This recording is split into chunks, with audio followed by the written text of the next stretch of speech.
Now you have the ability to do all of it yourself. Now that can be horrifying, daunting, and exciting. For me, it's exciting. It's like anything else, it's how you look at it, right? For me, I see it as opportunity that you can manifest whatever you want. If you just want to do local shows, it's about finding a way to create the show that you want to play at. Everyone is always looking for the right place to play versus creating the space, creating it for their friends, creating it for the people that they know, right? So let's say you want to tour. Do you want to tour because you want to travel? Do you want to tour because you want to make money? Do you want to tour to build your fan base, to have experience, to grow as a person? This is really important, and I'll tell you why. If you want to tour because you want fame, this is going to be a very unpleasant, not such an exciting experience, because the idea of touring is exciting and beautiful. The reality of touring is exciting and beautiful if you're into that kind of thing, sleeping on people's couches, eating as cheaply as possible, having $5 footlongs for your meals, split them 2 times during the day, put one in the cooler. I love this. This, for me, is where So here's the first thing I did. Now in the digital world, I feel like we get really out of touch with real life. And so what I did to bring myself back down, as my friend in social media calls it, out of the cloud, get it? I went and bought a physical map, like the one from the gas station, and I put it up on my wall. So the first thing I did was hang this map, because now I am visualizing what the possibilities are. When everything stays in something this size, how big can you dream sometimes, right? Because everything gets so small and compact. So I bought the huge map and said, okay, I want to do this. I want to go across the whole country because I've never been. And at first, you feel like you're throwing spaghetti at the wall looking for something to stick, and that's totally normal. It scares a lot of people, but then you get used to the chaos. So 3-month lead time. In a perfect world, really give yourself 3 months so that you can hit the dates that you need to. Here's what happens. You set this plan, and then it all falls apart. See? Now you know. It's not a big deal. You just keep doing it. Find similar artist tour routes.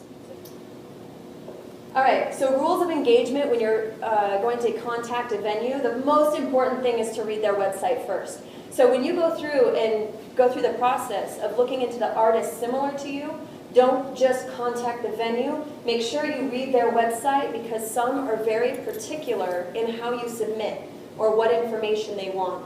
So that's why you need, it's really important to find the right venues, right? So these are actual responses that I got, or I do get when I'm on tour. Unfortunately, we are not the type of venue that would work for what you're doing. Awesome. I always thank them for replying. You have to understand, these bookers are poorly paid. They're usually the head bartender of the venue or the manager. We need to be really nice and encourage them to get back to us. It makes our life so much easier. So instead of taking this personally, my response is, hey, thank you so much for getting back to me. I really appreciate it. Do you have a recommendation of a venue that is more suited for my style? I just saved myself a lot of time, and most of the time they respond, yeah, check out Reggie's at whatever. They have music on Thursdays. What is the setup? You need to know if they have a PA system, how many outputs they would have, because if you're traveling as a band, if you really want to make money on the road, you need to have your own PA. Now, to be perfectly honest, the PA that I traveled with, I got from Guitar Center. It's a $300 PA, had great sound for a 3-piece band, and then we had a bass amp. So if anyone's really interested in it, I can find which one I bought. But it's one of the highest rated for user ratings, and it's $300. It never hurts to have a PA. I can't tell you how many times I bartered my way into an event by saying, sure, I'll bring the PA if I can play. So fill in the blank. Sunday through Wednesdays is when I try to find house concerts, because those are the nights that are actually better for house concerts than weekends. Here's what has happened, at least from my experience, is people say, I want to do a house concert on a Saturday. People go out of town, their kids have games, there's a lot more activities on the weekends. You're better off doing Sunday through Wednesday house concerts. And I always position it in a way where I say, because people can be scared of the idea of hosting a house concert. So you need to be aware of how you communicate that as well. So what I'll say is, if I'm contacting a friend, I'll coach them through the process of how to do a successful house concert. I'll say, yeah, you know, like what we usually do is everyone brings a meal. They, you know, bring their own drink, beverage of choice. So for a lot of people, it's cheaper than going out. We start at 7. So we say, you know, from 6:30 to 7 is dessert or dinner. The show is from 7 to 8.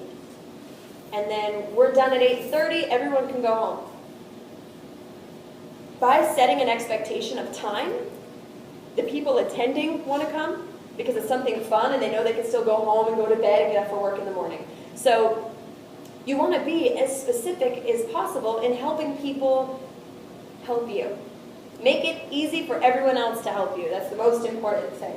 Preparing for tour. This is one of my favorite pictures. My friend Chris Krug, who's a huge, amazing, incredible photographer, took this picture. I love this picture. He took all these pictures, but. So as you're getting ready to go on the road, you need to do a full vehicle checkup on your car.